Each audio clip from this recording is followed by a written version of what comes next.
Broadcasting from the business capital of the world, this is the Podcast Business News Network. And welcome back, everyone. I want to introduce you to a wonderful book for children that is entertaining, informative, has life lessons about ecology and animals. And the book is called Jack Shoop in Beaver Creek Meadow.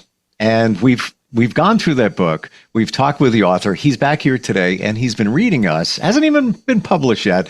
The next in the series. So we're gonna dig. Or Jack Sprout. I'm sorry, I said Jack Shoop. He's Jack Shoop. He's the author, and he's back with us. Hey, Jack, how you doing? Hey, Steve. How's it going? Yeah, it's good to have you back here. And I always say this. I love the book Jack Sprout, and what a great book for schools, parents, libraries. I want to reset that for everyone before we continue into call it part 2 or the next in the series. Jack Sprout, essentially, what's that book about?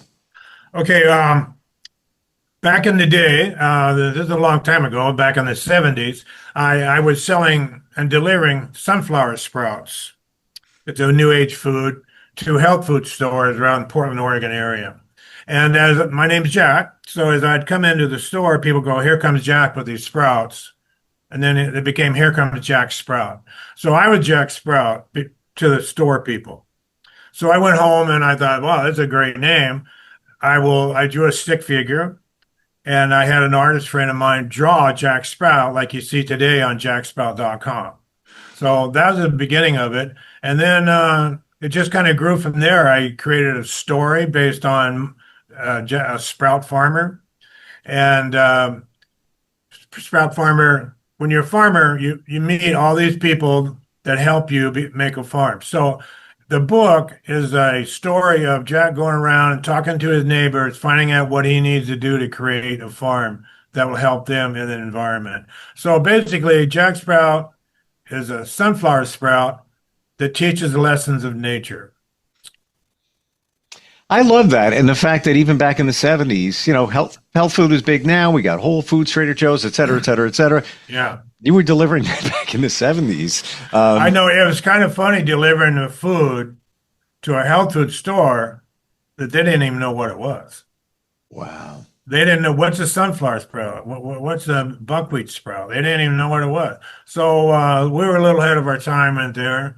But it was funny because they go, "Well, there's a health food store," and you go to a health food store, they go, "Well, there's a health food aisle." And you go, "Well, what's the other stuff?" You know what I mean? We've talked about this before, but I never knew that's where it all began.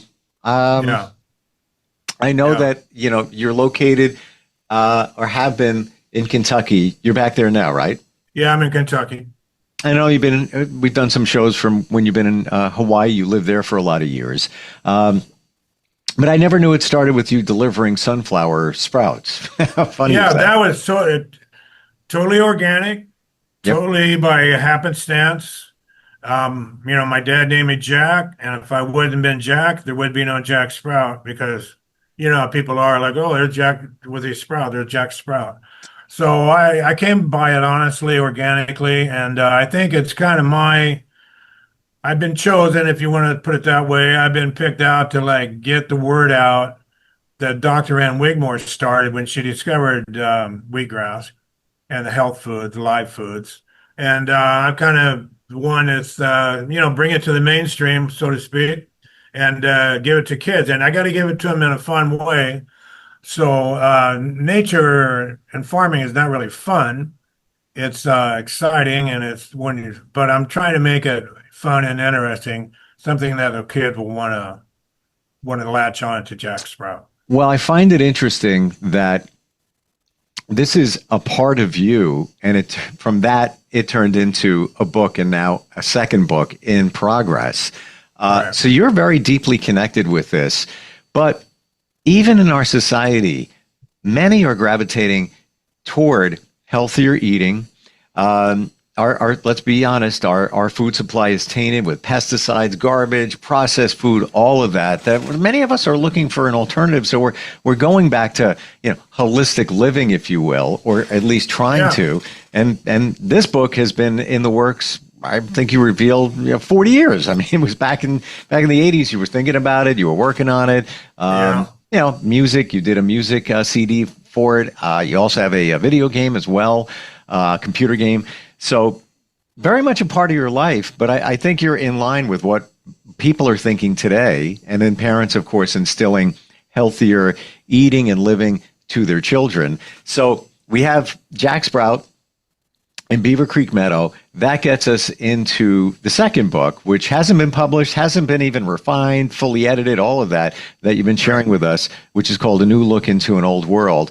You've been reading, I don't even know, I like to say chapter by chapter, but I don't even know if these are broken into chapters yet. No, I just wrote this 30,000 words, and I'm just reading it to you from, I haven't edited, I haven't had anybody look at it. You know how you let somebody, what do you think? But I haven't done that.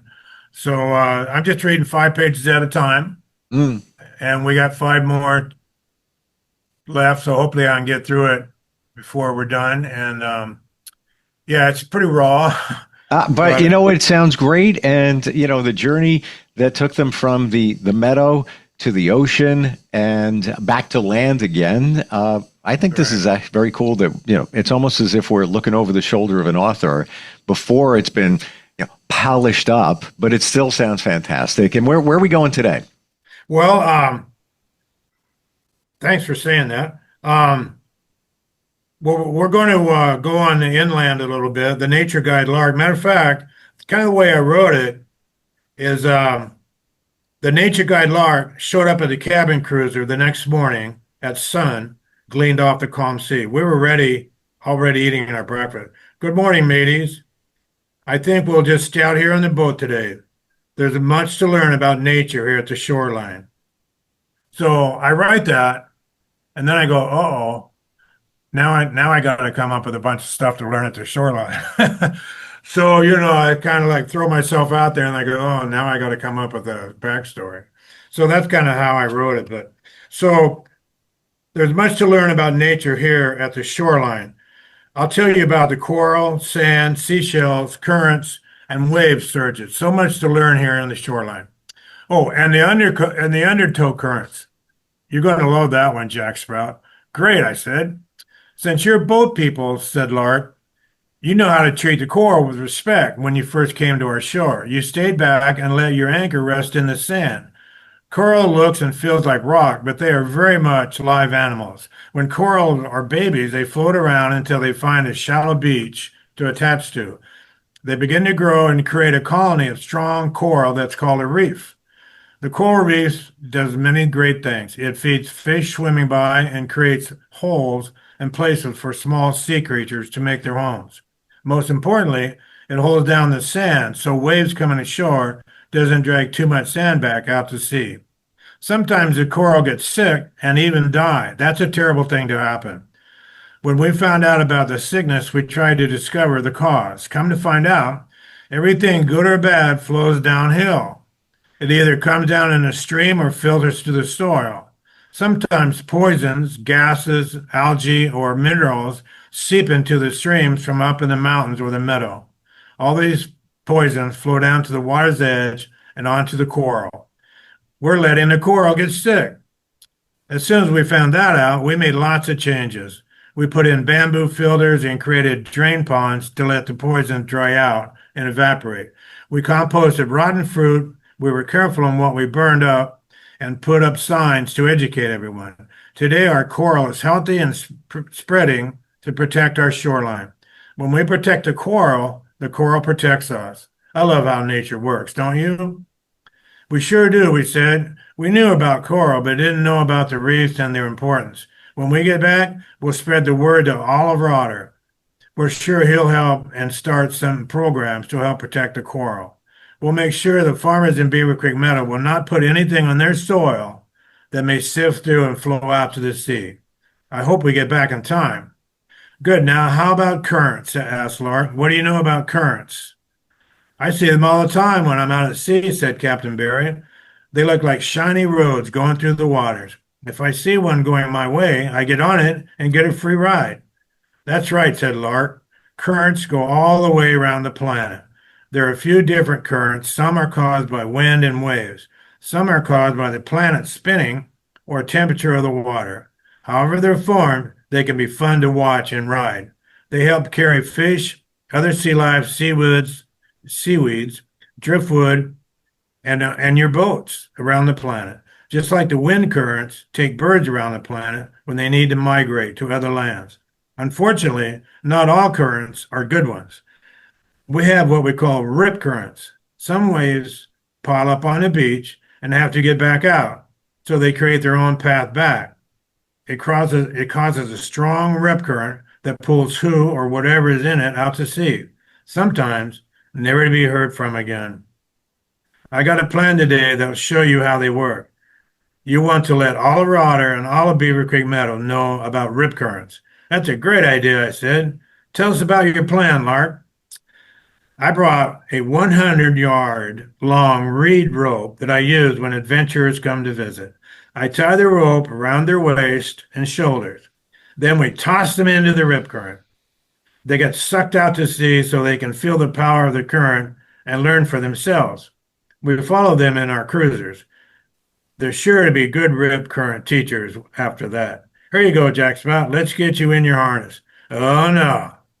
No, I'm okay. I believe you. Let's learn about something else, I begged. Oh, come on, said Lark. It's very important. I thought you said you would love learning about rip currents. It's a wild ride. I don't like wild rides. Why don't you just put a sign over there where the rip currents start and warn about the danger, I asked.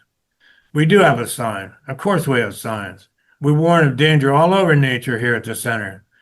Well, what does that sign over there on the beach say, I asked. That one over there? It says, warning, strong rip current area.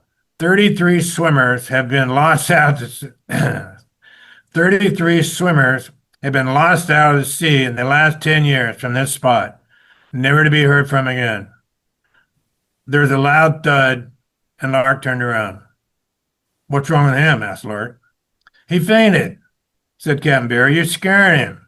He's a seed and soil guy, not a water guy.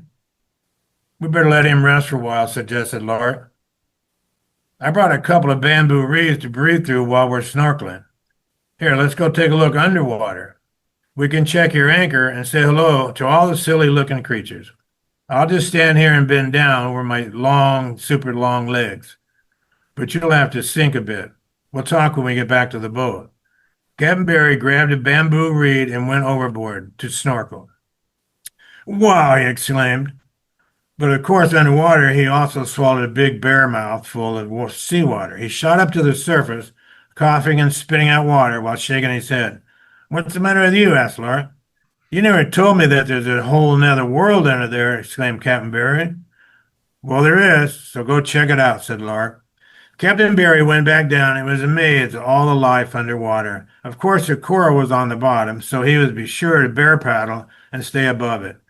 So many fish were swimming around and through the coral and all over the place. He saw yellow and blue tangs, rabbitfish, surgeonfish, and moray eel was at his feet. A turtle swam by, and even a little seahorse was swimming around. A yellow wrasse was there, a pufferfish, a rockfish, and even a sea bass was swimming farther out to sea. It was very bright under the water, which was a beautiful bluish-green color. It looked like a painting, but it was very real. Captain Barry came back for air and then back down to watch his new world. His eyes and mind now had to think about what lived underwater and not just life on land. This new world would take a long time to figure out. He finally came up and was ready to get back to the day's lesson. He would have to tell Jack Sprout about this new underwater world later. Thanks, Lark, said Captain Barry. Wow, is all I can say. Back at the boat, Jack Sprout had woken up but was still slightly dizzy. Lark was talking to him while tying the reed rope around his waist and shoulders. Come on now, Jack Sprout, said the nature guide. You have to do this for the safety of all Beaver Creek Meadow. You get to live there, and you have to do your best to help. I do my best to help, I protested. I know you do, said Lark, but there's always new challenges, and you have to keep on helping. This will be over in no time, and you'll be a rip current expert. I don't want to be a rip current expert. Captain Barry put the cruiser in gear and steered over towards the Rip Current sign. Lark told me to keep my ears out of water, and don't worry, the reed rope would hold me tight. What about the tiger sharks and the marlins and the barracudas? I asked. Don't worry. I waited until the sun was high in the sky. The water is warm on top now, and those mean fish stay down in cooler waters. Good question, though. You are aware of your surrounding. That's good. With the help of my supposedly good friend, Captain Barry, Lark threw me in the rip current. They steered the cruiser out into the open sea, keeping a safe distance away from me. It wasn't long before the strong rip current had taken hold of me and began to suck me out to sea. The current was so powerful that I couldn't do anything to stop from being dragged along. I was rightly scared and started to scream, yell, and flap my arms. I was in full panic mode. Wow, he's a screamer, huh? Said Lark. Maybe don't tell your neighbors about this. It's not his fault he's not a water guy. But this lesson is important because there are a lot of your neighbors that aren't comfortable around water either. You see what he's doing now is completely the worst things he could be doing. You hear how loud he's yelling? That'll make his muscles tight and make it hard for him to move. He's yelling and making it hard for him to breathe, too. Waving his arms like that will tire him out, and he'll be able to swim when it's time to save himself. There's no sense in fighting a rip current. You'll never win. No one has. He needs to calm down, float a while, and try to swim slowly to either side. The rip current will get weaker eventually, and he'll be able to swim out of it. The way he's going now, he'll be too tired and will sink, never to be heard from again. Good thing this is just a lesson and he's tied to a lifeline. Maybe you can signal him to chill out. Captain Barry used one of his many horns and let out a long, loud toot, toot, toot honk. I looked over at the cruiser and saw Captain Barry giving me the sign. It's a sound we had worked out to let each other know that things were okay. I stopped struggling and started floating. I was too worn out from fighting the strong current anyway. There was nothing I could do but float. Captain Barry drifted the cruiser over and rescued his buddy from the wild rip current lesson. I'm never doing that again, I guess. Never been so scared in all my life. I'm going to warn everyone about rip currents. Don't you worry about that. You'll have to warn them, but also teach them what to do if they accidentally get caught up in one. It could happen anytime, anywhere. Everything you were doing before you heard the horn was exactly the wrong thing to do. Tell your friends to stay calm, float, and try to swim to either side. Eventually, things will slow down so you can swim out of it safely. Another thing, don't go swimming alone. Take a friend. Tough way to learn a lesson, I said, but I get the point. Excuse me, I need to go recover in my bunk. Captain Barry helped me down the bunks below for a rest. He felt bad for me as it was a tough lesson to learn and he hadn't been able to help me. He was even more impressed now, though, how good and important a neighbor I was to have in Beaver Creek Meadow. Well, Captain Barry, I'm afraid Jack Sprout is too tired to go anywhere for more lessons today.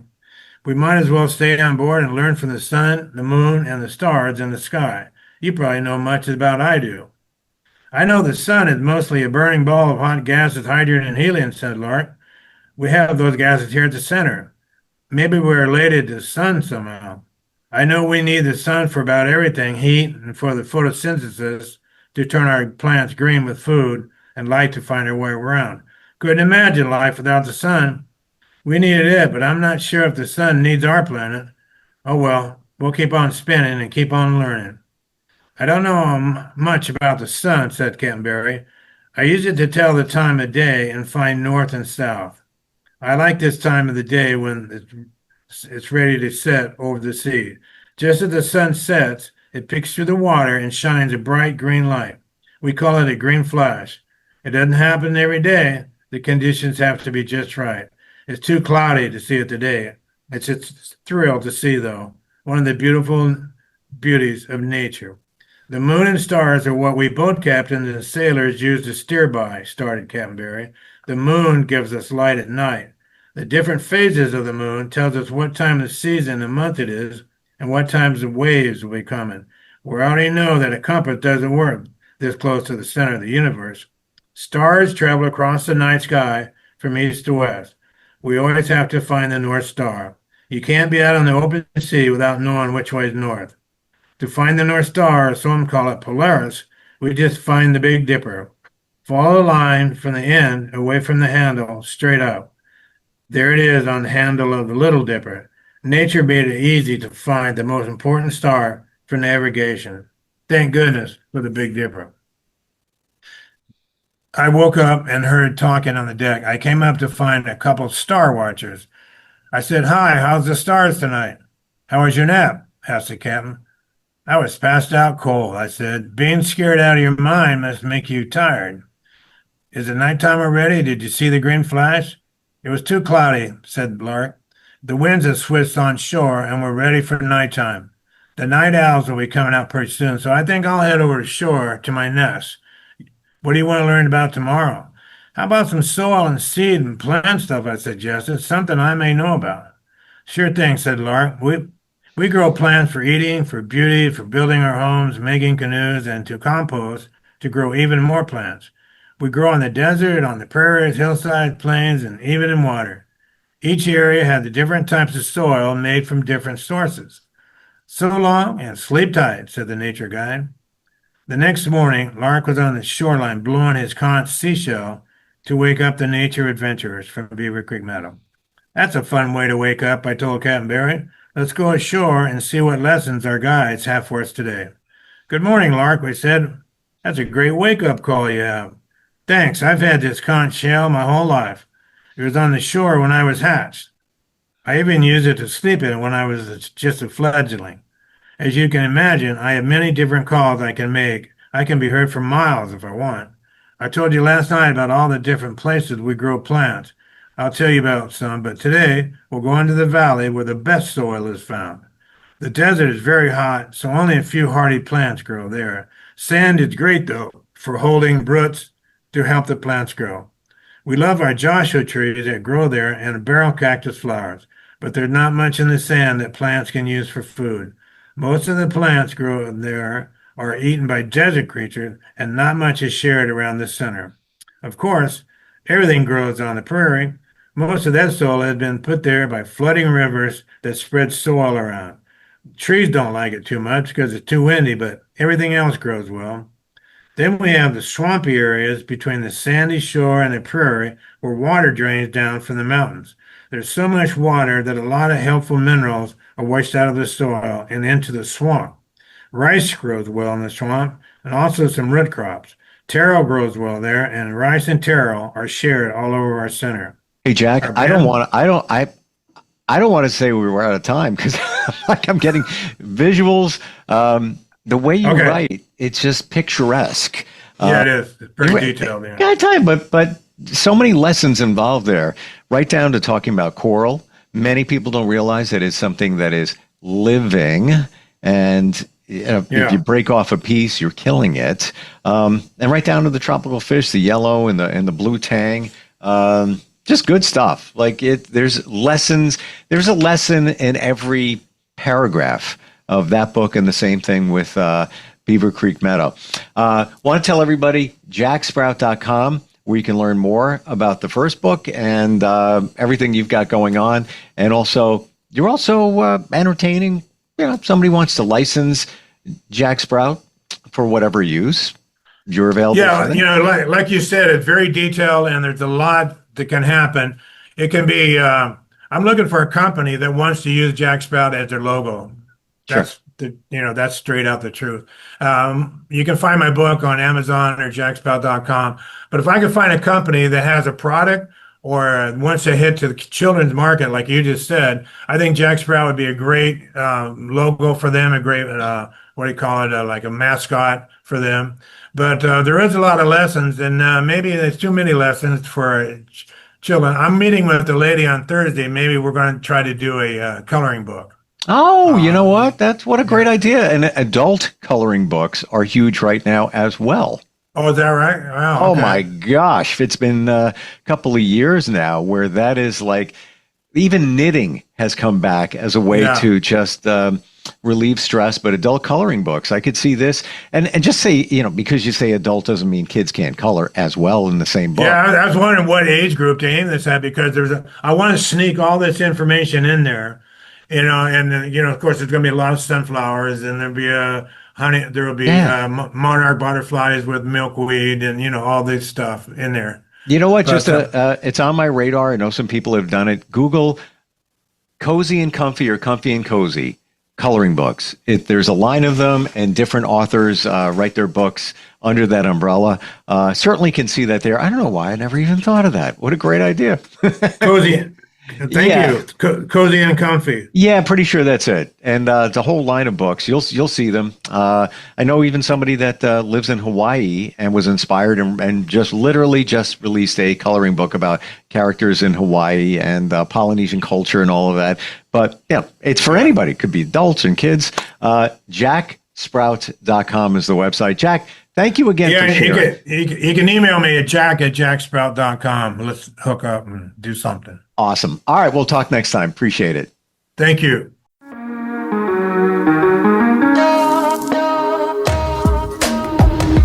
Broadcasting from the business capital of the world, this is the Podcast Business News Network.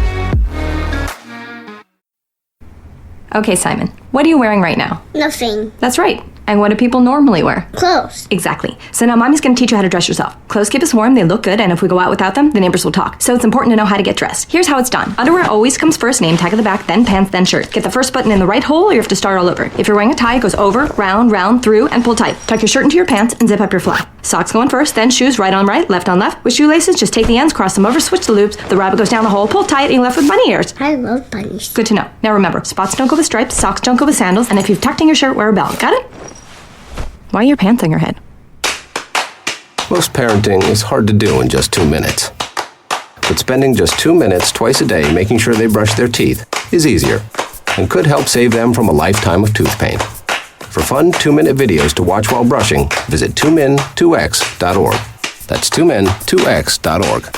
A message from the Partnership for Healthy Mouths, Healthy Lives and the Ad Council.